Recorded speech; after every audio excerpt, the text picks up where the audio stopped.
नमस्कार, आप देख रहे हैं एगल मीडिया न्यूज और आज हम जुड़ चुके हैं एक ऐसी शख्सियत जिसका राजस्थान में बहुत बड़ा नाम, एक लोकप्रिय युवा नेता, दक्षिणी राजस्थान में सबसे सक्रिय नेता। जी हाँ, हम बात कर रहे हैं डॉक्टर दिलीप सिंह जी सिसोदिया। आज हमारे एगल मीडिया न्यूज चैनल में उनका स्वागत, अभिनंदन और हम जानेंगे उनकी जुबानी, उनकी कहानी। आपका स्वागत है दिलीप सिंह जी।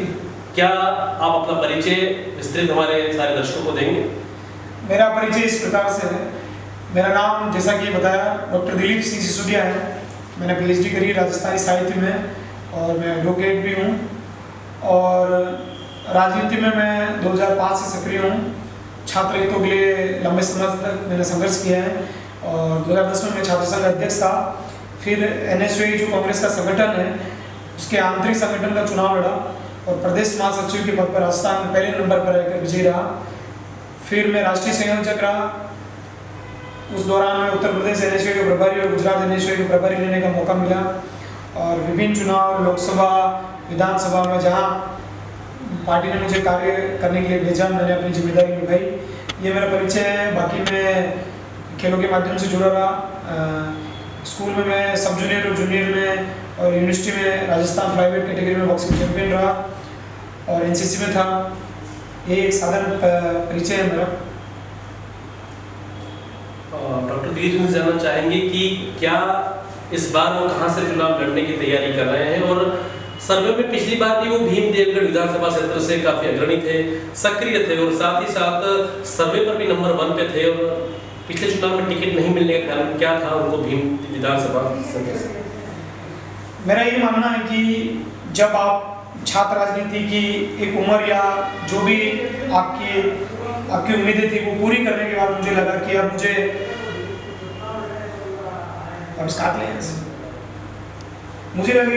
लगा कि अब मुझे सभी वर्गों की सेवा करनी चाहिए। एक विधानसभा में मैं जाऊं, वहाँ घूमूं, वहाँ लोगों से मिलूं, बातचीत करूं, वहाँ की समस्याएं समझूं। तो 2013 के बाद मैंने भीम देवगढ़ को चुना, मेरे पूर्वजों की माटी को चुना मैंने और वहाँ राजनीति करना मैंने शुरू करा। वहाँ की तकलीफें समझी, वहाँ दौड़ भाग करी, हर माध्यम से मैंने लोगों को जोड़ा।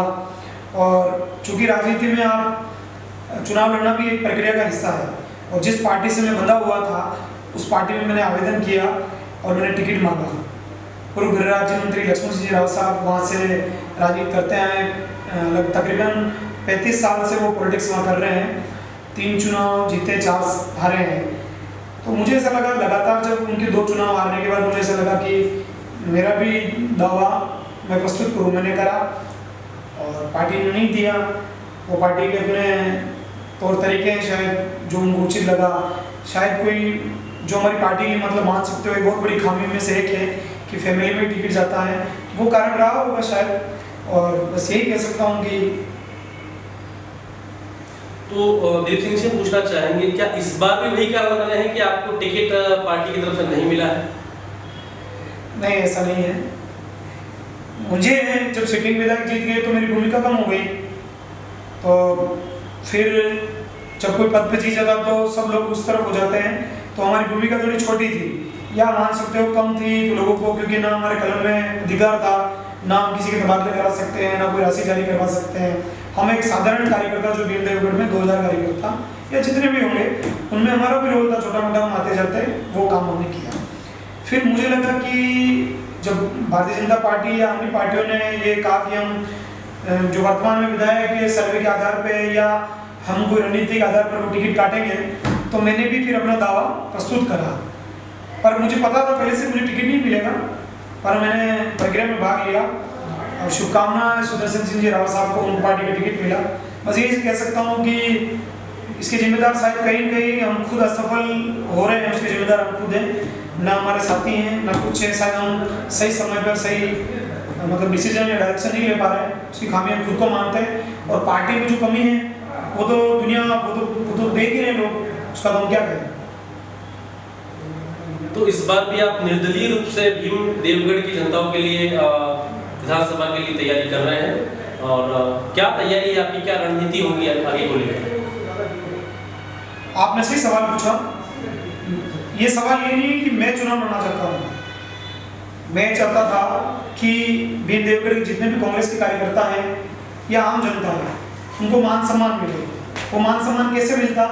वो ऐसे मिलता कि जब विधायक जी जीत गए तो अन्य पार्टी, अन्य जब राजनीति में कोई पद देने की बारी आती, मुझे नहीं, वहाँ पर कई लोग ऐसे हैं जिनको वित्त आयोग का सदस्य बनाया जाता, किसी आयोग में मेंबर बनाया जाता, या मगरा विकास बोर्ड का चेयरमैन बनाया जाता, या फिर किसी पार्टी में बड़े ऊंचे पद पर पहुंचाया जाता, तो स्वीकारिता बढ़ती राजनीति में सभी लोगों की। तो आज जो तकलीफ साधारण कार्यकर्ता, कांग्रेस पार्टी के सभी कार्यकर्ताओं की है, और व्यक्तिगत रूप में मेरी व्यक्तिगत रूप से कम है। मैं कोई न तो दुखी हूँ कि टिकट मिला नहीं मिला, इस चीज़ में मेरा ज़्यादा दिमाग नहीं है, क्योंकि हम लोग छात्र राजनीति से हैं, और छात्र राजनीति से आए, मैं तो हमारे पिताजी कोई राजनीति में थे या परिवार रिश्तेदार कोई थे, तो हमने तो जीवन पर संघर्ष करा है, हमें आगे जनता के लिए संघर्ष करना है। तो चुनाव जीतना, पद मिलना, चुनाव लड़ना, ये हमारे उसमें नहीं है।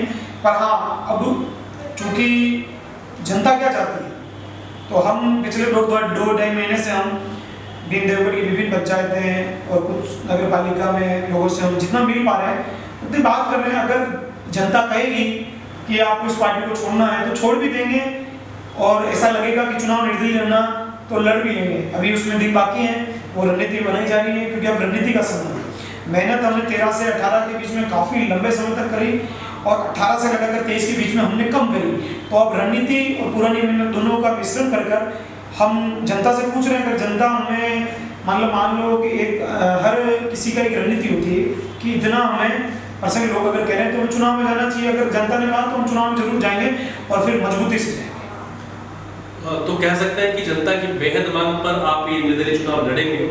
और जैसे कि आपने बताया कि आप छात्र संघ राजनीति से आए हैं, परिवार का आपका कोई इसमें रोल नहीं है, लेकिन एक जो बात सुनने में आ रही है कि कांग्रेस पर परिवारवाद को लेकर कुछ आरोप आ रहे हैं, और देखा गया कि अभी की सूची में भी कई है जो परिवार से जुड़े हुए टिकट्स मिले, उसके बारे में क्या कहना चाहेंगे? हमें जनता में रहना पड़ता है, और जनता, चूँकि हम चाय की थड़ी, किसी होटल, किसी ऑफिस, या मतलब किसी कहीं भी शादी शामिल हुए कहीं जाते हैं, तो वो सबसे बड़ा आरोप हम पर यही लगाते हैं। इसका जवाब हमें देना पड़ेगा, और देते हैं, हम जवाब देते हैं। मुझे लगता है ये बहुत बड़ी खामी है हमारे पार्टी के स्ट्रक्चर में, कि हम एक तरफ तो बात करते हैं कि हम फैमिली में टिकट नहीं देंगे। मैं पहले भी मैं 2 इंटरव्यू में कह चुका हूँ कि हम फैमिली में किसी को टिकट देने के खिलाफ नहीं, पर उसकी एक प्रक्रिया है। उसकी प्रक्रिया कैसे है कि वो कांग्रेस में काम करे, एनएसयू में काम करे, सरपंच बने, पंचायत समिति में मेंबर बने, जिला परिषद मेंबर बने, चुनाव लड़े, या साधारण कार्यकर्ता के तौर पर अपनी 5 साल सक्रियता दिखाए, 10 साल सक्रियता दिखाए, फिर वो राजनीति में आए और वो हमारे साथ कंपटीशन करके अगर उसको टिकट मिलता है तो हमें कोई दिक्कत नहीं। पर अगर आप मान लो कि किसी परिवार की उस हिसाब से अगर डालते हो तो कोई मैसेज नहीं जाता। चलो जीत जाते हो आप, क्योंकि आपके पुराने पिताजी या जुड़े हुए लोग आप वो कार्यकर्ता हो जाते हैं, और वो मैनेजमेंट होता है कि चुनाव में 3-4 लोग लड़ते हैं, किसको कितने वोट मिलते हैं, उसमें चुनाव तो जीत जाते हो, पर पार्टी पर हमेशा ठप्पा रहता है कि आप आए कहाँ से। तो ये कमी है। मुझे लगता है कि अब पता नहीं मुझे पूरी होगी कि नहीं होगी, और हमारा रास्ता क्या होगा वो भी भविष्य में तय करने वाले हैं। तो अगर हम रहेंगे तो हम इसकी अंदर रहकर इस मांग को हम उठाएंगे कि आप कम से कम, आज लोग कह रहे हैं कि 200 विधानसभा में 100 टिकट फैमिली में गए। अगर मान लो बीजेपी, देखो आप, बीजेपी हिम्मत कर रही है, कैसे कर रही है, इससे मतलब जो जीत गया है वो विधायक उसका टिकट काट रही है, और उनका परिवारवाद या उनके जो मतलब स्ट्रक्चर है उसमें 10% वो टिकट दे रहे हैं, ना यहाँ 100% दे रहे हैं। तो इसमें अंतर है, कार्यकर्ताओं का मनोबल टूटता है। और मैं तो कह रहा हूँ कि मैं तो कार्यकर्ताओं की बात कर रहा हूँ, मेरी बात कर भी नहीं रहा हूँ। अगर मैं मेरे लिए करता तो मैं अपने हाल में खुश हूँ, मैं इतना संघर्ष भी नहीं करता, पर मैं खुद के लिए नहीं, कार्यकर्ता और आम जनता क्या चाहती है वो मैं बात कर रहा हूँ, आवाज़ में उठाता रहूँगा, और उठानी भी चाहिए आवाज़। तो कहीं ना कहीं दिलीप सिंह जी का मानना है कि परिवारवाद शामिल है उस पार्टी में, तो उसके लिए कई खामियाजा उन्हें भुगतना पड़ सकता है। लेकिन हम बात करेंगे कि भीम विधानसभा क्षेत्र थोड़ा संवेदनशील क्षेत्र है। कन्हैयालाल हत्याकांड के बाद वहाँ आपने देखा कि कुछ संवेदनशील कुछ ऐसी घटना सुनने को मिली, उसको लेकर आप क्या सोचेंगे?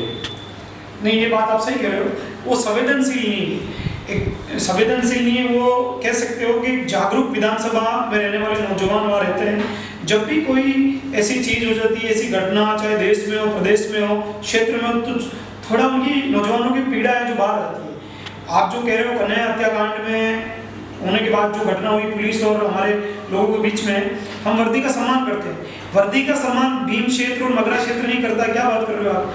अरे हर घर से वहाँ आर्मी में हर पहला सपना किसी का देश में सेवा करने की है। वो वर्दी के खिलाफ है ही नहीं, वो किसी पुलिस के खिलाफ नहीं है, पर कभी कभी मतलब ऐसे हालात बन जाते हैं कि दोनों तरफ से कुछ चीज़ें हो जाती है, उसके फलस्वरूप ये चीज़ हुई। पर मुझे लगता है कि संवेदनशील कह रहे हो आप, संवेदनशील नहीं, वो तो उसका जवाब मैं पहले दे चुका हूँ। उस मामले को कन्हैयालाल हत्याकांड के बाद में भी जो वहाँ मुकदमे हुए, उनको उस मामले में उन लोगों को समझाया जा सकता था, उनको राहत दी जा सकती थी, पर वो मुझे नहीं समझ में आया किस प्रकार से प्रशासन ने क्या डील करा उन लोगों के साथ। आज उन लोगों को मुकदमे हो गए, कई लोगों को पीटा गया, मारा गया, आज उनका मुंह बंद हो गया है। आज मतलब हमने कई लोगों का जीवन बर्बाद होते हुए देखा। हमसे लोग मिलते हैं, हमको फोन करते हैं, क्योंकि हमारे पास कोई ताकत है नहीं कि हम तो सिर्फ आवाज़ उठा सकते हैं, लड़ सकते हैं, या फिर ज़्यादा से ज़्यादा हाईकोर्ट जा सकते हैं, या ये चीज़ें हम कर सकते हैं जो आगे करेंगे या हम कर रहे हैं। बाकी प्रशासन तो शासन चलाता है, अब शासन चलाने वाले लोग अब कैसे इस चीज़ को कर रहे हैं वो तो हो जाने ही है। तो आपका कहना है कि इसे संवेदनशील न मान करके जागरूक कार्यकर्ता या जागरूक वहाँ के जो नागरिक है उनकी वजह से ये जागरूकता जरूरी है। तो एक अंतिम सवाल डॉक्टर दिलीप सिंह जी से कि आप एक निर्दलीय उम्मीदवार के रूप में वहाँ पे अपने प्रत्याशी बन रहे हैं, तो भीम देवगढ़ की जनता के लिए आप क्या संदेश देना चाहेंगे? क्या उन्हें क्या कामना आपसे रहेगी और किस तरह से आप पूरी करेंगे? देखो, निर्दलीय का तो अभी कोई मन नहीं है, पर अगर लड़े और बने, लड़ना और बनने के बीच में मान लो आप नहीं बनते हो तब भी आपको संघर्ष करना है। सबसे पहले तो आपको समझना पड़ेगा उस क्षेत्र की भौगोलिक परिस्थिति। ज़्यादातर लोगों का जीविकोपार्जन जो है खेती, वहाँ जो है ना, खेती वहाँ बड़े तादाद में नहीं है। जैसे 20 बीघा 25 बीघा किसी के काश्तकारों के पास जमीन नहीं है, छोटे छोटे विश्वा में उनके पास जमीन है। तो कृषि एग्रीकल्चर में हमें वहाँ काम करने की बहुत ज़रूरत है। हम ऐसी सब्सिडी दें, हम बिजली में राहत दें। तो बिजली में मैं तो कह रहा हूँ कि उस क्षेत्र में बिजली में पूरी बिजली उनको माफ होनी चाहिए। पहाड़ों को चीर कर वो खेती कर रहे हैं, वो मतलब किसानी आज भी नहीं छोड़ रहे हैं। एग्रीकल्चर में ये काम करना चाहूँगा मैं।